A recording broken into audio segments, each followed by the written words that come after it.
जय हिंद दोस्तों, educational management की क्लास में आपका स्वागत है और हम पढ़ रहे हैं माध्यमिक शिक्षा बोर्ड राजस्थान। पिछले वीडियो सेशन में हमने बीएसईआर के संगठनात्मक ढांचे को अच्छे से जान लिया है। जैसा कि आप सभी को जानकारी है, इस चैनल के ऊपर स्कूल एजुकेशन के साथ साथ आपको जो एजुकेशनल मैनेजमेंट का जो पोर्शन है वो भी करवाया जाता है। वीडियो के माध्यम से कंटेंट को समझाया जाता है और साथ में नोट्स भी आपको उपलब्ध करवाए जाते हैं। और जैसे जैसे कोई विभागीय ऑथेंटिक जानकारी या कोई चेंज होगा वो भी आपको समय समय पर उपलब्ध है, वो करवाया जाएगा। और बहुत जल्द हम टेस्ट सीरीज है वो भी स्टार्ट है वो कर देंगे। आज की अपनी इस वीडियो क्लास के अंदर हम बात करेंगे माध्यमिक शिक्षा बोर्ड द्वारा किए जा रहे प्रमुख कार्यों के बारे में, क्योंकि दो चीज़ आपके सिलेबस में है, हर इंस्टीट्यूट बॉडी की जो स्ट्रक्चर है वो और उसके जो फंक्शन है। तो आज हम फंक्शन से अपनी बात है वो स्टार्ट करते हैं। और सबसे पहले हम माध्यमिक शिक्षा बोर्ड के जो प्रकाशन है, पब्लिशिंग का जो काम किया जाता है, वहाँ से अपनी बात है वो स्टार्ट कर लेते हैं। और वो है, एक पत्रिका का प्रकाशन करता है माध्यमिक शिक्षा बोर्ड, जिसका नाम है, पूरा नाम राजस्थान बोर्ड शिक्षण पत्रिका। राजस्थान बोर्ड शिक्षण पत्रिका। और इस पत्रिका का प्रकाशन है वो त्रैमासिक होता है, यानी 3 महीने में एक जो इसका संस्करण है वो जारी किया जाता है। तो ये पहला काम। दूसरे काम की बात करें तो ये स्कूलों को मान्यता देता है। प्राइवेट सरकारी उन स्कूलों को बोर्ड द्वारा मान्यता दी जाती है, यानी कोई स्कूल 10वीं 12वीं तक अपग्रेड होता है तो विभाग से अनुमति के साथ साथ बोर्ड से भी अनुमति है वो लेनी होती है। और अगर किसी स्कूल को संकाय चेंज करना है या संकाय में विषय बढ़ाने हैं तब भी उसकी अनुमति है वो इससे लेनी होती है। इसके बाद एक मेन जो मुद्दा है जिसके लिए इसकी स्थापना भी हुई, क्योंकि उसी के अंदर सब कुछ काम है वो इसको संपन्न करना होता है, और वो है बोर्ड परीक्षाओं का संचालन करना। तो यहाँ हम ये जानेंगे भी माध्यमिक शिक्षा बोर्ड है वो कौन कौन सी परीक्षाओं का आयोजन करता है। उसके साथ साथ बताऊं भी परीक्षाओं के संचालन के साथ साथ उनकी जो कॉपियां हैं उनका मूल्यांकन किया जाता है। मूल्यांकन होने के बाद में रिजल्ट है वो भी बोर्ड के द्वारा ही जारी किया जाता है। समय समय पर बोर्ड है वो प्रश्न पत्र निर्माण के लिए कार्यशालाओं का आयोजन करता है। और जो एग्जामिनर कॉपी जांचते हैं, कॉपी जांचने के बाद में वो अपना एक प्रतिवेदन देते हैं, उसकी समीक्षा भी माध्यमिक शिक्षा बोर्ड द्वारा ही करवाई जाती है। भी किस प्रकार के प्रश्न पत्र हैं, उनका स्टैंडर्ड क्या था और क्या उसका आउटपुट है वो आया है। तो बात करें परीक्षाओं की कौन कौन सी करवाता है, तो एक तो कक्षा 9 और 11 के वोकेशनल परीक्षा करवाता है। राजकीय स्कूलों के अंदर व्यावसायिक पाठ्यक्रम में वो भी लागू रहता है। बहुत से जो सिलेक्टेड जो सरकारी स्कूल है वो वोकेशनल परीक्षा है, 9वीं 11वीं और साथ में 10वीं, इनकी वोकेशनल परीक्षाओं का आयोजन है वो माध्यमिक शिक्षा बोर्ड द्वारा करवाया जाता है। उसके बाद बात करें कक्षा 10 जिसको हम कहते हैं भी सेकेंडरी यानी माध्यमिक परीक्षा। उसके बाद 10+2 यानी उच्च माध्यमिक परीक्षा जो कि कला विज्ञान और वाणिज्य वर्ग को लेकर करवाता है, ये भी बोर्ड द्वारा संपन्न होती है। उसके बाद ये तो हुई सामान्य जो अपना स्कूल शिक्षा है उसके लिए। संस्कृत शिक्षा के लिए बात करें तो सेम 10वीं और 12वीं की तर्ज पर वहां पर भी परीक्षाओं का आयोजन बोर्ड द्वारा ही करवाया जाता है। और 10वीं लेवल की जो संस्कृत विभाग की परीक्षा होती है उसको प्रवेशिका कहा जाता है। और जो 10+2 यानी 12वीं की जो परीक्षा होती है उसको वरिष्ठ उपाध्याय कहा जाता है संस्कृत शिक्षा विभाग के अंतर्गत।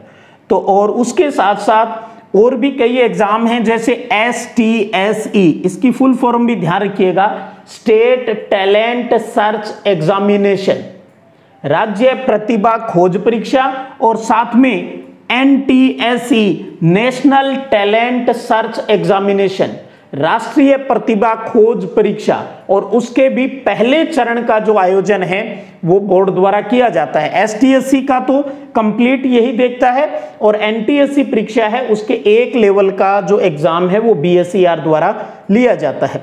उसके अलावा आपको पता है तृतीय श्रेणी अध्यापक लगने के लिए एक योग्यता परीक्षा को पास करना होता है जिसका नाम है टीईटी, टेट, जो कि पूर्व में रीट के नाम से भी जानी जाती रही है। तो टेट का आयोजन भी माध्यमिक शिक्षा बोर्ड द्वारा किया जाता है। अब यहाँ पर एक इंपॉर्टेंट टॉपिक है भी एसटीएससी और एनटीएससी क्या है, तो आगे चलकर हम इसके बारे में थोड़ी सी विस्तृत जानकारी है वो भी कर लेंगे। उसके बाद में विद्यार्थियों और शिक्षकों के लिए माध्यमिक शिक्षा बोर्ड कुछ क्रिएटिविटी कंपटीशन करवाता है, यानी सृजनात्मक प्रतियोगिताओं का आयोजन करता है। बहुत महत्वपूर्ण पॉइंट है ये, सृजनात्मक प्रतियोगिताओं का आयोजन, जिसमें बात करें विद्यार्थियों के लिए, स्टूडेंट्स के लिए 5 प्रकार की कंपटीशन है वो करवाया जाता है।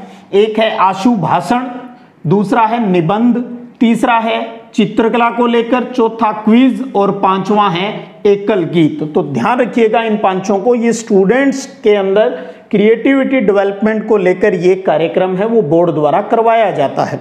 बात करें टीचर्स के लिए, तो टीचर्स के लिए 3 प्रकार के क्रिएटिव कंपटीशन है, जिनमें एक है पत्र वाचन, दूसरा है अध्यापन, और तीसरा जो कंपटीशन है वो लेखन को लेकर है। तो 3 प्रकार के कंपटीशन है क्रिएटिविटी के लिए, वो टीचर्स के लिए आयोजन होते हैं। अब बात करें एसटीएससी और एनटीएससी को लेकर, हमने यहां अभी जिक्र किया, इनके बारे में अच्छे से जान लेते हैं। सबसे पहले बात करते हैं एनटीएसई, राष्ट्रीय प्रतिभा खोज परीक्षा। इस परीक्षा का आयोजन देश के अंदर 2 लेवल पर होता है। एक लेवल का आयोजन स्टेट के बच्चों को सिलेक्ट करने के लिए, और फिर जो स्टेट लेवल पर जो बच्चे सिलेक्ट हो जाते हैं उनका दूसरे लेवल का एग्जाम लिया जाता है। यहां ध्यान रख लिए, सबसे पहले तो ये ध्यान रखना है आपको भी फर्स्ट लेवल का एग्जाम कौन करवाता है। यहां हम राजस्थान के संदर्भ में बात करें तो फर्स्ट लेवल यानी फर्स्ट स्टेज का जो एग्जाम है वो बीएसईआर यानी माध्यमिक शिक्षा बोर्ड द्वारा करवाया जाता है। ये एक इंपॉर्टेंट बात है यहां पर। और बताऊं भी इस टेस्ट में जितने बच्चे भाग लेते हैं उनमें से 234 बच्चों का चयन है यानी सिलेक्शन किया जाता है। हर स्टेट का एक कोटा फिक्स है, तो राजस्थान से 234 बच्चों का चयन है वो फर्स्ट स्टेज के अंदर किया जाता है। और ये जो इस परीक्षा में बैठने वाले जो बच्चे हैं, अगर उनकी पात्रता की बात करूं भी कौन बैठ सकता है, तो वो बच्चा जो 10वीं में अध्ययनरत है वर्तमान में और 9th क्लास में उसने न्यूनतम 55% अंक प्राप्त किए हो। गौर कीजिएगा, 9th में 55% मार्क्स हो और 10th में वो रेगुलर पढ़ रहा हो, वो बच्चा इस एग्जाम के फर्स्ट लेवल में बैठेगा। 234 का चयन हो जाएगा, ऐसे ही सभी स्टेट्स के बच्चों का चयन हो जाएगा। फिर इनके सेकंड लेवल का एग्जाम होगा जो कि एनसीईआरटी द्वारा लिया जाता है। ध्यान रखिएगा, सेकंड लेवल का यानी सेकंड स्टेज का एग्जाम कौन करवाता है? एनटीएससी का एनसीईआरटी करवाती है। और यहां पर जो बच्चे चयनित हो जाते हैं, एक क्राइटेरिया है, तब चयन होने पर अगर बच्चा अपनी पीएचडी तक करने तक की पढ़ाई कंटिन्यू रखता है तो वहां पीएचडी तक, डॉक्टरेट करने तक उसे 500 रुपए प्रति माह स्कॉलरशिप के रूप में मिलते हैं। तो एक तरीके से आप देखेंगे एनटीएससी, एसटीएससी जो ये एग्जाम है ये छात्रवृत्ति को लेकर है, स्कॉलरशिप एग्जाम है ये एक तरह के। अब बात करें, ये तो हुई राष्ट्रीय प्रतिभा खोज परीक्षा। अब बात कर लें जो राज्य के अंदर एक एसटीएससी एग्जाम और होता है, ये एक ही लेवल का होता है, इसमें कोई फर्स्ट और सेकंड लेवल नहीं है। अब यहां एक इंपॉर्टेंट बात ध्यान रखिएगा, ये एग्जाम 2 जगह पर कंडक्ट होता है। या तो बच्चा जब 10वीं में पढ़ रहा होता है तब इस एग्जाम में बैठ सकता है, और अगर 10वीं में अध्ययनरत रहते हुए अगर वो इस परीक्षा में नहीं बैठता है, बाद में उसको पता चलता है या बाद में वो मोटिवेट होता है या मूड बदल जाता है बच्चे का, तो वो 12वीं क्लास में जब अध्ययन कर रहा होता है तब इसके अंदर बैठ सकता है, इस एग्जाम के अंदर। दोनों का अपना अपना तरीका है। आप देखेंगे तो एक तरीके से STSC को ऐसे समझ लीजिएगा भी यहां STSC के स्टेट के अंदर 3 एग्जाम होते हैं। एक होता है जो स्टेट यानी राज्य प्रतिभा खोज परीक्षा कक्षा 10 के लिए। दूसरा होता है भी राज्य के जो स्टूडेंट है यानी स्टेट लेवल के गणित और विज्ञान प्रतिभा खोज परीक्षा कक्षा 12 के लिए, और इसी प्रकार कला और वाणिज्य प्रतिभा खोज परीक्षा कक्षा 12 के लिए। तो कक्षा 12 में तीनों ही ग्रुप के लिए यानी साइंस, आर्ट्स और कॉमर्स तीनों के लिए +2 में STSC का एग्जाम लिया जाता है। ये एग्जाम इसलिए लिया जाता है भी बाई चांस जो किसी बच्चे को अनभिज्ञता के कारण या अन इंटरेस्ट के कारण अगर वो 10th में इस लेवल को पास नहीं कर पाता है तो उसके पास एक बार एक मौका और मिलता है, और वो मिलता है उसे +2 के अंदर। तो ये समझ लीजिएगा भी 10वीं में और 12वीं में। और एक कंसेप्ट यहां पहले ही क्लियर कर दूं, फिर हम इसके डीप के अंदर जाएं। अगर कोई बच्चा 10th क्लास में पढ़ते हुए इस एग्जाम को क्वालिफाई कर देता है यानी इसकी मेरिट में आ जाता है, तो उस बच्चे को जब वो 12th में पढ़ रहा होगा तब उसे दोबारा ये परीक्षा पास करने की आवश्यकता नहीं है। समझ गए अब ये बात? तो चलिए अब इसका पैमाना क्या है। अगर बच्चा 10वीं में अध्ययनरत रहते हुए ये एग्जाम देता है तो उसके 9th क्लास में कम से कम 50% मार्क्स होने चाहिए। NTSC में 55% की बाध्यता है, यहां पर 50% की। अगर वो 12वीं में अध्ययनरत रहते हुए एग्जाम देता है तो 11वीं क्लास में 50% होना चाहिए भी किसी भी लेवल के अंदर आकर वो सेट हो जाए। दोनों का अलग अलग सिलेबस पैटर्न है। जो भी वो 9th 10th में पढ़ते हैं उसके अकॉर्डिंग इनका सिलेबस डिसाइड होता है, ऑब्जेक्टिव पेपर होता है, कोई नेगेटिव मार्किंग नहीं होती है। अब क्या हुआ, ये एग्जाम हो जाएगा। अब बात ये आती है भी स्कॉलरशिप किनको मिलती है और कितने बच्चों को मिलती है। तो ध्यान रखिएगा दोनों में ही स्कॉलरशिप का और सारा पैटर्न सेम है। एक ही बात समझनी है, 10वीं के साथ क्लियर कर लिया तो ठीक है, नहीं किया तो 12वीं के साथ कर लीजिए, और 10वीं के साथ क्लियर कर लिया तो आपको 12वीं के साथ दोबारा एग्जाम इसको देने की आवश्यकता नहीं है।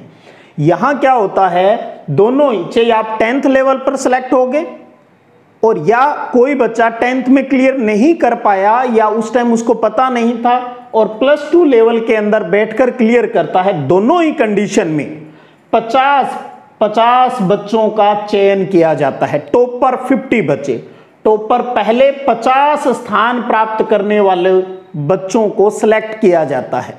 तो अगर 10वीं लेवल पर सिलेक्ट हो गया तो कक्षा 11 और 12 में जब वो पढ़ेगा तो उसको 1250 रुपए प्रति माह स्कॉलरशिप के रूप के अंदर मिलेंगे। आगे की पढ़ाई जारी रखता है यानी वो यूजी यानी ग्रेजुएशन करता है, पोस्ट ग्रेजुएशन करता है, तो उसे 2000 रुपए प्रति माह है वो स्कॉलरशिप के रूप के अंदर मिलेंगे। अब ध्यान रखिएगा अगर 10वीं में क्लियर नहीं किया तो इसका मतलब ये 2 साल वाली स्कॉलरशिप उसको नहीं मिलेगी। 12वीं में क्लियर किया है तो यूजी और पीजी करने के लिए अगर वो लगातार पढ़ता है इसके लिए तो 2000 रुपए प्रति माह उसको स्कॉलरशिप है वो मिलती रहेगी। तो एक तो ये स्कॉलरशिप, इसके साथ साथ इसमें एक प्रावधान और है, चाहे वो 10वीं लेवल की बात कर ले और चाहे वो बच्चा +2 लेवल की +2 में होता है तब एग्जाम देता है, दोनों ही कोई भी कंडीशन हो, टॉप 20 बच्चों को कुछ पैसे प्रोत्साहन के रूप में और दिए जाते हैं, वो भी आप देख लीजिएगा। तो इस स्कॉलरशिप के अलावा इसके अलावा है टॉप 20 बच्चों को भी पुरस्कार मिलता है यानी प्रोत्साहन राशि मिलती है, एक मुश्त मिलती है। पहले स्थान वाले को एक मुश्त 4000 रुपए मिलते हैं और बाकी के जो 19 बच्चे हैं उनको 2000 रुपए एक मुश्त है, वो भी बोर्ड के द्वारा दिए जाते हैं। तो समझ गए होंगे STSC एग्जाम अब किस प्रकार से होता है, क्या है और क्या स्कॉलरशिप मिलती है, ये चीज आपके यहां काम की है और ध्यान रखने वाली है। उसके बाद में एक योजना और चलती है बोर्ड के अंदर, और वो है एकल द्विपुत्री योग्यता पुरस्कार योजना। ये भी एक अच्छा क्वेश्चन यहां से निकल सकता है। एकल या द्विपुत्री योग्यता पुरस्कार योजना 2012 से ये योजना संचालित है। एक तो ये प्रश्न बन गया भी कोई पेरेंट्स है उसके केवल एक ही बच्ची है, कोई बेटा नहीं है, या फिर उसके 2 बेटियां हैं और 3 भी हो सकती है, अगर उन 3 में से 2 मतलब एक जुड़वा है तो वो एक यूनिट मानी जाती है। तो 1 या 2 पुत्री अगर किसी अभिभावक के हैं तो उसको भी राज्य सरकार है वो प्रोत्साहन राशि है वो देती है। बालिका शिक्षा को बढ़ावा देने के लिए इस प्रकार की योजना बोर्ड द्वारा 2012 से जारी की हुई है। तो इसके अंदर क्या होता है, स्टेट लेवल के ऊपर एक मेरिट का डिसाइड है वो किया जाता है बोर्ड के द्वारा। कट ऑफ कितनों को मिलेगी ये बोर्ड जारी करता है हर साल बोर्ड परीक्षा का रिजल्ट आने के बाद। तो देखिएगा स्टेट लेवल के ऊपर अगर ऐसी बच्चियों के 10वीं या प्रवेशिका यानी सामान्य स्कूल की सेकेंडरी हो गई या संस्कृत विभाग की प्रवेशिका, तो जो उस कट ऑफ के अंदर आती है उन सभी बच्चियों को 31,000 रुपए मिलते हैं, 31,000 रुपए मिलते हैं। और 12वीं या वरिष्ठ उपाध्याय परीक्षा में उस निर्धारित कट ऑफ में आने वाली सभी बच्चियों को 51,000 रुपए प्रोत्साहन के रूप में दिए जाते हैं। तो ये पैसा तो दिया जाता है स्टेट लेवल के ऊपर जो लिस्ट बनती है उसमें। जिनका चयन स्टेट लेवल की लिस्ट में हो जाता है उसके अलावा इनको छोड़कर फिर डिस्ट्रिक्ट लेवल पर भी पारितोषिक दिया जाता है। तो देखिएगा जिला स्तर के ऊपर ऐसी टॉप बच्चियों को 11,000 रुपए मिलते हैं, चाहे वो 10वीं की हो, चाहे 12वीं की हो, चाहे प्रवेशिका की हो, चाहे वरिष्ठ उपाध्याय श्रेणी की हो। तो 11,000 रुपए स्टेट लेवल पर ऐसी बच्चियों को मिलते हैं जो निर्धारित कट ऑफ में आने वाली बच्चियां होती है। तो ये 3 बढ़िया एग्जाम हैं, 2 स्कॉलरशिप एग्जाम हैं और एक बालिका शिक्षा के प्रोत्साहन को लेकर एक योजना चलती है उसको। तो इसके थोड़े से जो डेटा हैं उनको आप थोड़ा सा गौर से देख लीजिएगा। इसके बाद आपको पता है बोर्ड के अंदर कोई नकल नहीं मारे यानी अनुचित साधनों का इस्तेमाल नहीं करे, इसके लिए भी कानून बना हुआ है, एक्ट बना हुआ है, तो थोड़ा सा उसका जिक्र भी कर लें। तो बोर्ड के अंदर नकल रोकने के लिए जो एक्ट बना है उसका नाम राजस्थान सार्वजनिक परीक्षा अधिनियम यानी एक्ट 1992 बना हुआ है। तो इसके तहत ही अनुचित साधनों का इस्तेमाल करने वाले बच्चों के ऊपर है वो कार्रवाई की जाती है। इसके 8 नवंबर 1992 को राज्यपाल साहब ने साइन कर दिए थे और 11 नवंबर 1992 को इसकी अधिसूचना है वो जारी हो गई थी। तो इस एक्ट की जानकारी आपको इतनी होनी चाहिए भी राजस्थान सार्वजनिक परीक्षा अधिनियम का संबंध किससे है, बोर्ड के अंदर नकल यानी अनुचित साधनों को रोकने के लिए ये एक्ट बना। और कब बना, 1992 में बना। और 1992 का ये कौन से क्रम का जो एक्ट था वो था 27वें नंबर का ये एक्ट था जो कि नवंबर 92 में लागू हो गया था। तो ये कुछ बोर्ड के प्रमुख कार्यों की बात थी। इसके अलावा कुछ तथ्य और भी हैं। जैसे बात करें विद्यार्थी सेवा केंद्रों की, आपको कोई माइग्रेशन सर्टिफिकेट चाहिए, आपको कोई मार्कशीट की प्रतिलिपि चाहिए, बाई चांस आपकी मार्कशीट खो गई तो आपको कहाँ जाना पड़ेगा लेने के लिए, भी अजमेर जाना पड़ेगा। तो बार बार अजमेर नहीं आना पड़े इस प्रकार के किसी बच्चे को, तो इसके लिए माध्यमिक शिक्षा बोर्ड ने क्या किया है, विद्यार्थी सेवा केंद्रों की स्थापना की है प्रत्येक डिस्ट्रिक्ट के अंदर। तो वहां पर बच्चा जाकर अपनी कोई मार्कशीट है वो ले सकता है, कोई माइग्रेशन सर्टिफिकेट है, कोई प्रमाण पत्र है अपना कोई भी, तो वहां पर जो भी उनकी निर्धारित फीस है वो देकर वहां इन विद्यार्थी सेवा केंद्रों से अपनी ये चीजें प्राप्त कर सकता है। और ये प्रक्रिया कब से स्टार्ट कर रखी है बोर्ड ने, सन 2001 से। तो 2001 से राज्य के विद्यार्थियों को माइग्रेशन और मार्कशीट की प्रतिलिपि, उनका सर्टिफिकेट के लिए विद्यार्थी सेवा केंद्रों की स्थापना है वो भी कर रखी है।